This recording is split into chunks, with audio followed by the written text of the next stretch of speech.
They say you are what you eat, so I don't eat chicken feet. But I love me some of Grandma's pickled beets. Well, cut it up, put it in the pan, throw it over your shoulder and see where it lands right here in Farmer's Kitchen.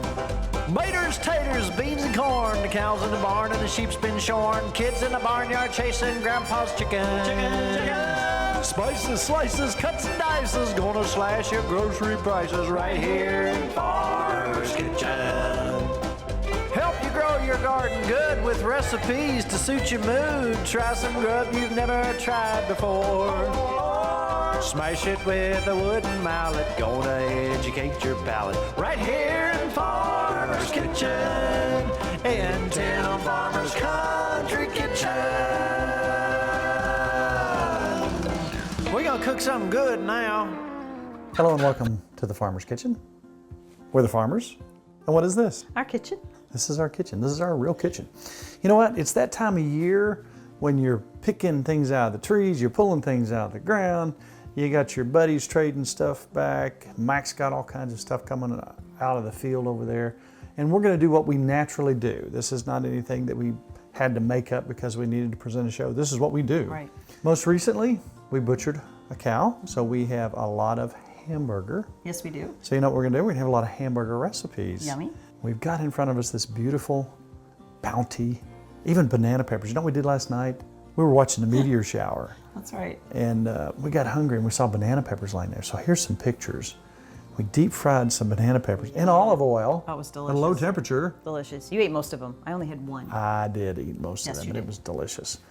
So what happens when you have rhubarb and you have corn and you have pears? Well, you got to put them up. That's right. Preservation. There's some sort of preservation that has to happen. Now, over the years, preservation has made some happy mistakes. If you smoke something, you're preserving it. You're That's taking right. away some of those things that cause meat to rot. And you put in salt to preserve and smoke and sometimes sugar. And what happens?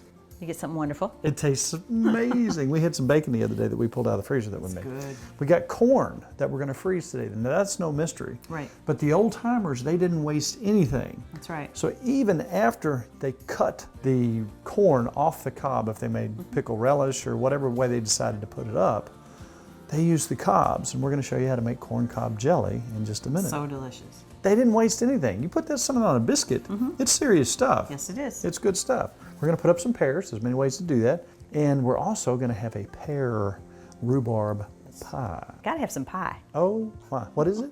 Pie. Gotta have some pie. Say, how you really say it. Pie. Pie. She Pears says is pie. I say pie. She says pie. First of all, let's get our corn going. And corn cob jelly. Now, this is an old-timey thing, but remember, lots of sugar, lots of pectin. That's right. Sugar can be a preservative. That's right. We're making jelly. So a lot of times people say, I can't believe you put all that sugar in there. It's an old-timey thing. You're not gonna eat the whole jar. It's a Maybe. guilty pleasure. Well, you might. Maybe. You're gonna eat just enough to put on your biscuit or whatever that is. Remember, this is jelly. That's right. This is not a salad.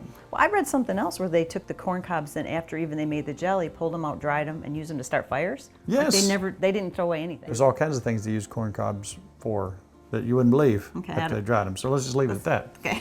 Now we have rhubarb here, and if you look at this rhubarb, oh no, what is that? One time we had somebody on the show say, that celery has dirt on it. That's nasty. Believe it or not, these were grown in dirt. We will clean those off, but that's it in its natural state. And Mac just picked those 2 days ago. Just Perfect. 2 days ago. We're getting ready to have a wonderful evening of preserving. The corn goes in the freezer. In the past, we've done pear butter, and you got to label your jars so you know what it is. We've done pear mincemeat. When I was a kid and Mom sent in the lunchbox, do you remember you'd have fruit cocktail? I do remember fruit cocktail. Now, I think back in those times, they thought we were being healthy. It's pure But sugar. It's pure sugar. It's delicious, But you though. know, you had little grapes and you had little tangerines. To go with your peanut butter and jelly sandwich. Yes, yes. And the pears were my favorite in there, and they were kind of grainy. We're going to take our pears and put them up just like such, and those are great to make P-I-E-S out of. How do you say it? Pie. Pie. Two syllables. So I'm going to shut up and we're going to get going here. And our water's boiling, and everybody does it different. Right. And I like to blanch my corn 5 to 7 minutes. So it's going ahead and boiling. Let's throw it in there. Now, this is not the star of the show. No. The frozen corn. This is just frozen corn. Because we need cobs. We need cobs. One of my favorite ways to do corn is put it in a skillet with bacon grease and some onions. I got some bags for you right here. Ooh, I'm gonna should we freeze- do some of that? We could at some point. I'm freezing it up. So anyway, that's my favorite way. So we're gonna let these go for 5 to 7 minutes. Then we're gonna cut those off, put them in the bags. That again is not the main thing we're showing off tonight. That's not the star of the show. The star is this little jar right here. That's right. Now a lot of people say they have trouble making this set up. Don't skimp on your pectin, don't skimp on your sugar. And I put it in the fridge. You gotta be patient. It is at first pretty loose. This has been in the fridge, and look at it now. It's beautiful. Yes, and we're gonna have some of that on a cat head biscuit here in a little while. All right, so our adequate amount of time has passed, and you're gonna pop that in some ice water. I am just gonna get them cold. You know, we used to do this as a kid. I hated when they said it. I think you did it too. But if you were the person cutting the corn, I like that because I just sit and Oh eat it. yeah. Yeah. I always had to shuck it. I never got the skate job. You got I like the cutting Yeah. part. Shame on you. So I'm just gonna let these chill a little bit, and then we're gonna just cut them off. I remember on Sundays, Melvin Wills would have some sweet corn that he grew in Ohio. And all the church ladies would come down and they would sit together. And of course, the kids got to shuck it. I hated that. That was the worst part. That was the worst That's- part. yeah. I was sitting on the back porch in the heat, and everybody else was inside in the air conditioning. Right. This was my Eating favorite corn. part because I just sit and eat it, make sure it's good. Yeah. Imagine that. Now we're saving the corn cobs. Saving the corn cobs because in the old days they didn't waste anything. And I've also read some people, if you're not ready to make your jelly, just throw these in the freezer till you are ready. So they just save their corn cobs too. Because if you look, there's still a little kernel of corn, a little bit in each one of those. Right. Now you think about the different methods of preservation. You think about pickling. You have a vinegar base and you have something acidic that keeps that pickle or whatever you're making, relish. That's one thing that they used to do, and you can do that with corn as well. So you think about fermentation. So you're making your kraut. Fermentation is your preservation. So we got a corn done, you're just gonna put it in a freezer bag and we're good I'm to in go. the freezer bag. So it's just that simple. And again, this is not the star of the show. This is what everybody does. All right, we already have our hot water, but we only need 4 cups. And you gotta do these Gotcha. measurements for this jelly, you gotta be exact. I notice if you do a little too much or too little, tell me when I get to the 4 cup. You're just there, that's good. These are pretty precise measurements. On your corn cob jelly, you gotta really pay attention or you'll have a jar full of goo. That's right. Now see how low that water's? And they say 12 corn cobs, which is kind of hard to do. So I just kind of break these up. And we're actually, if you want to get that going, we want to boil these cobs, get them boiling for like 10 minutes in this water, just to get a flavor. His corn was large. Yes. Most corn isn't this big, so Those I are think we're in pretty great, good shape. big, beautiful, organic cobs of corn. So this is gonna boil for? 10 minutes. Okay, so these have boiled for 10 minutes. We're pulling them out. Now back in the day, there'd have been another 3 or 4 sources of things to do. They probably scraped that and got everything out and fed it to the chickens and Dried 'em dried out. those and used them for kindling. All right, so now we got a double cheesecloth. And I have a little strainer, and this should hopefully get us about 3 cups of water. It's usually about, is that 3 cups right there? Yes, see? it is. It's beautiful. So what you end up with is just a little bit of corn milky water. That's right. So we're gonna put this back in, and we're gonna add, So this is 1.75 ounces Yeah. of pectin. and we're gonna add that to our 3 cups of water. And we want, Don't skimp. nope, and we wanna bring this to a boil. Now remember, this is jelly. It's not garden salad. This is not something you eat 14 jars of. You use it sparingly when you see fit. You can use it in recipes, Oh, yeah. anything that you would use. Sometimes you can even use things that use it for honey. So we're gonna bring this to a boil, and you've got 4 cups of sugar. Yes, we said Yes, 4 we cups do. of sugar. This is jelly. All right, so we have a boil. Got a boil. Now, 4 cups of sugar. 4 cups of sugar. This is jelly. It's not That's salad. right. And we're gonna let this go. Once we get it all in, we're gonna time 3 minutes. I love this on a fresh biscuit right out of the oven with butter on it. Yes. And this was in a lot of cabinets back in the days. This was just kind of one more thing they could squeeze out. And that's a whole lot of sugar. Yes. But you know, back then, people just slap a little bit on their biscuit, use it in a recipe. It was just one more way to use something up. And again, sugar was a preserver. It's an old-fashioned type thing. It's funny, you can take just a little bit of plant matter, whether it's dandelions or it's red bud, and it has its own distinct taste. And Yes, it really it turns does. into something amazing. Mix it up with quite a bit of sugar. That's right. Can't go wrong. And amazing things happen. Okay, so now that it's starting to boil, what we got? We got 3 minutes. 3 Once minutes? it starts boiling, you got a little boil going. You do. All right. So 3 more minutes. Am I a good stir? You are good. And see how it's kind of, it looks like it's thickening up a little to me. You're doing good. Very nice. Remember, this is important. Don't skimp on your pectin and don't skimp on your sugar, because there's a lot of recipes out there where they really go light on the pectin and light on the sugar, and guess what? You got a jar of juice. That's right. And when we do this, it's going to have to sit till they cool, like quite a few hours, and then in the fridge, and you end up with perfect, wonderful jelly. Beautiful. Oh, we're going to sample some of that on the We need biscuit. to. So we've got almost 1 minute left. Okay. It's thickening up. I see it thickening up. I want to remind you, folks out there who say, I can't make biscuits, I would like you to watch our friend Sally make a 3-ingredient biscuit. Now, you want to make them thick enough, and that's my thing. If you're going to make them, cut them thick, cut them big. But if you want a can't go wrong biscuit mix, it's 3 ingredients. And here's a little sneak peek at Sally's 3-ingredient biscuits. I see how that's getting bubbly and white. Yep. That's a good sign. A little That means frothy. you are there. It's 3 So minutes. I'm an amazing stirrer. You are. Is that 3? It looks done to me. They always said I was a stirrer-upper. All right, Can I steal it from you? you can. This should get us about 5 beautiful jars. Let me Gotta be switch my that for yeah, you. Thank you. What a team we are. We are a good team. Doesn't that smell good? Oh yeah, it It does. smells really sweet and delicious. It does smell like honey, doesn't And it? these are kind of one of those surprises. You think it was going to taste one way, and then it just blows your mind. It has a little bit of an apple, which is really unique.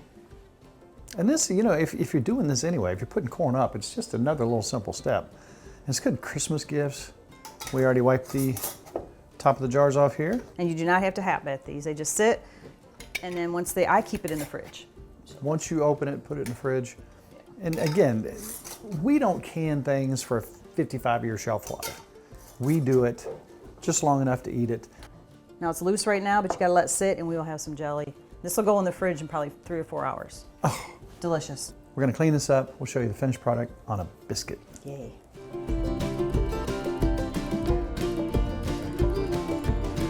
Are you excited? I am. You know what I like? Look behind you. I know Look what it. we got. Jellies and tomatoes, and Kelly made us some salsa. We got biscuits, we got pears. I'm excited. It's a fun time of year. Ooh, I can't wait to just eat this. And look at this. And look at that. You see how set up that is? That's beautiful. Can I just try a little bit right out of the jar? Well, sure you can. Wow. That is a honey apple taste, isn't it? Every time I eat it, I'm kind of surprised How delicious because it it is. does have a little bit of apple taste. Corn cob jelly. I mean, it's just that easy. But if there are 2 things you really, really, really need to keep in mind, it is Gotta have that pectin, the whole box of pectin. whole box of pectin and The lots of sugar. Oh my. Isn't that amazing? Now again, I'm not gonna eat 5 jars of this, but I'm gonna put this away. I could just eat this with a spoon. Like, Be right back.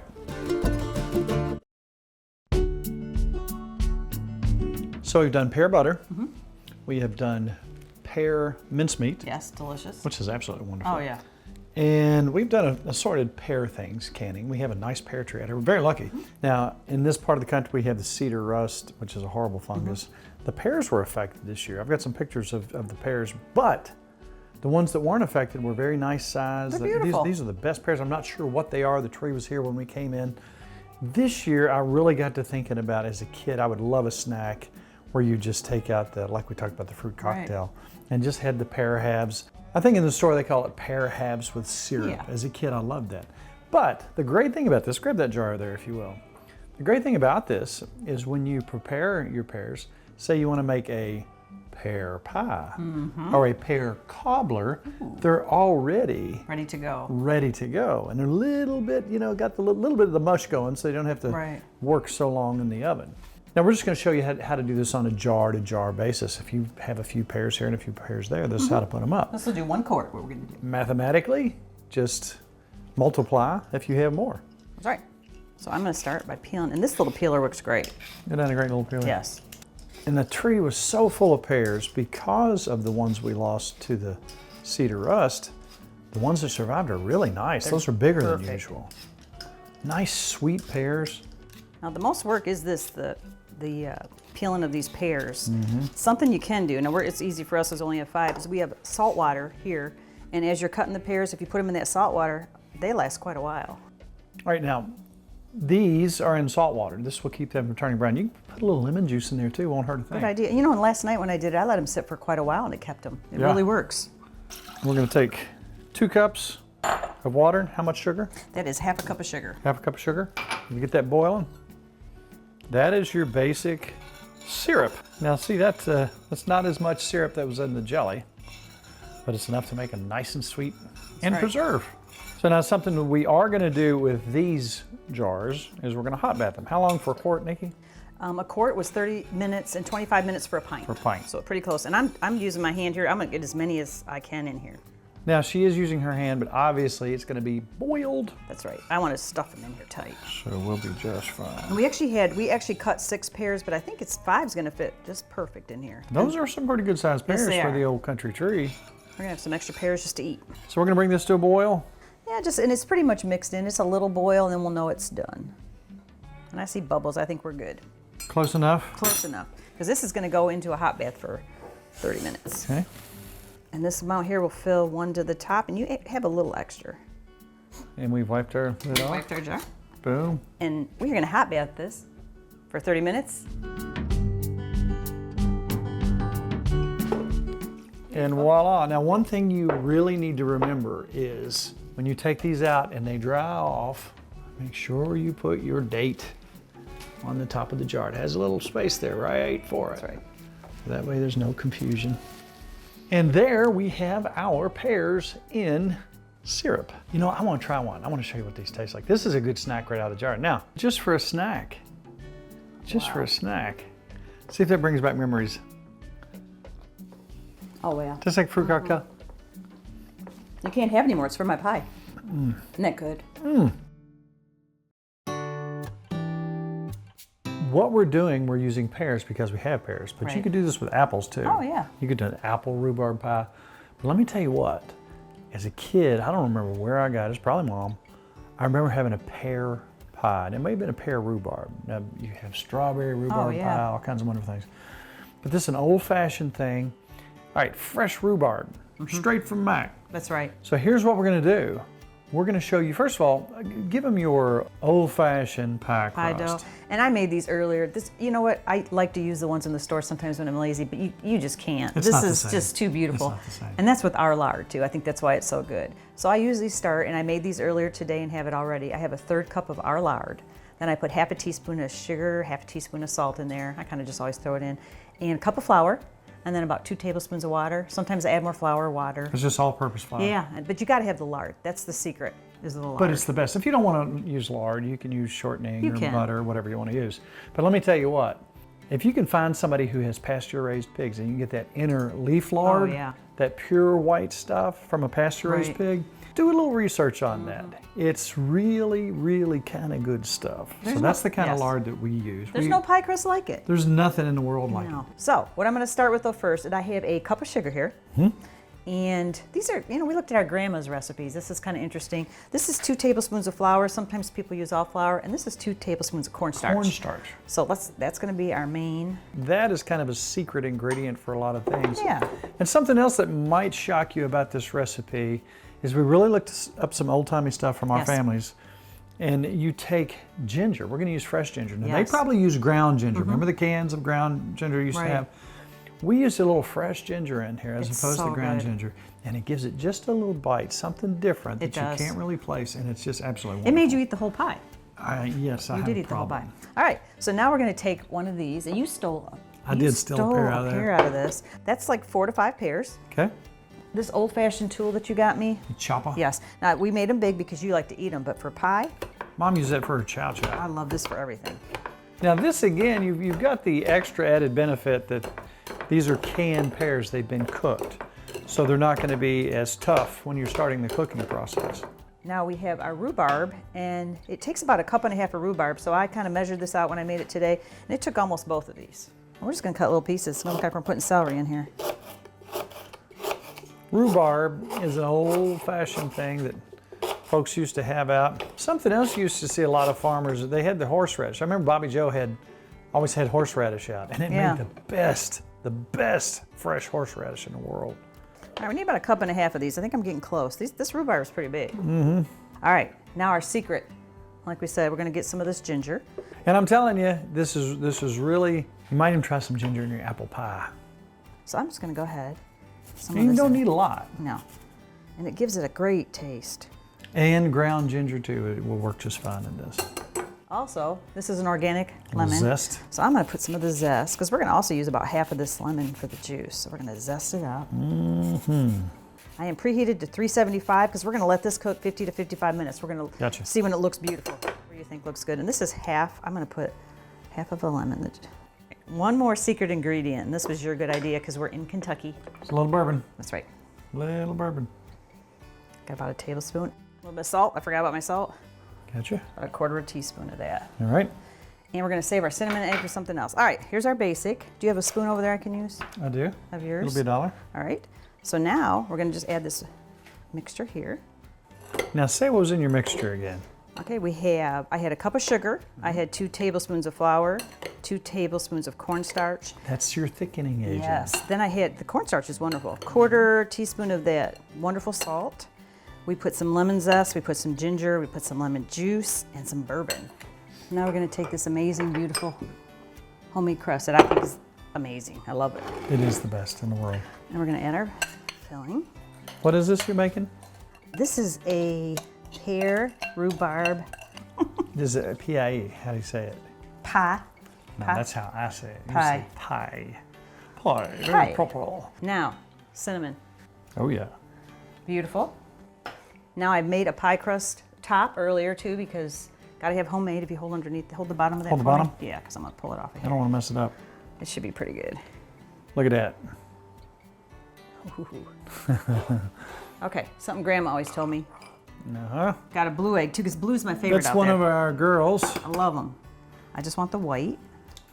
Laying our little blue eggs. So this has been an exercise in the fall season. Getting ready. Pies and jars full of wonderful canned things in the background. All right, I always like egg white, kind of makes it brown up. Some people put foil around the edges. I'm gonna just let it crisp up. I like it. And can you get one more favor? Can you get the sugar bowl out? Yeah. That's our finishing touch. Is that beautiful? Say when. Whenever you think. Is that good? That's beautiful. I love it. That's it. We're gonna let it cook for 50 to 55 minutes. You want me to open the oven for you? Yes, thank All you. right.